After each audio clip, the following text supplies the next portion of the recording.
بہت سے حاجی سوال کرتے ہیں کہ بھائی حاجی کے اوپر کتنی قربانیاں ہیں؟ تو اس کا جواب یہ ہے،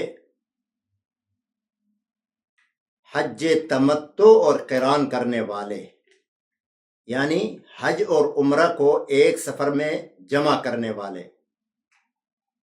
تمتع یہ ہے کہ عمرہ کرنے کے بعد آدمی حلال ہو جاتا ہے، پھر حج کا احرام باندھتا ہے حج کے دنوں میں۔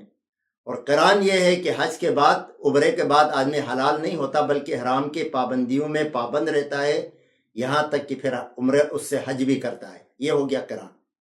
تو تمتع اور قران کرنے والے پر ایک قربانی واجب ہے، جو حج اور عمرے کو ملانے کی وجہ سے جو فائدہ اس نے اٹھایا، اس کی وجہ سے وہ قربانی اس پر واجب ہے، جو کہ ادھری حرم میں کرنی چاہیے اور وہیں پہ کرنی ہوگی۔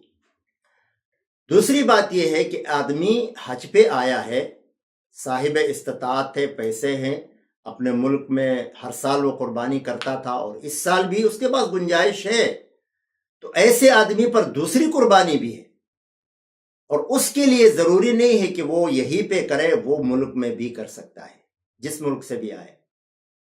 اگر وہ صاحب حیثیت ہے، صاحب استطاعت ہے، گنجائش ہے، تو یہ حج کی قربانی تو حج کی وجہ سے واجب ہے، لیکن دوسری قربانی جو اس کے ذمے بنتی تھی، جو ہر سال کرتا تھا، اس سال بھی اگر گنجائش ہے تو ملک میں وہ قربانی کرنا چاہیے، اس کو، اس کے لیے ضروری ہے۔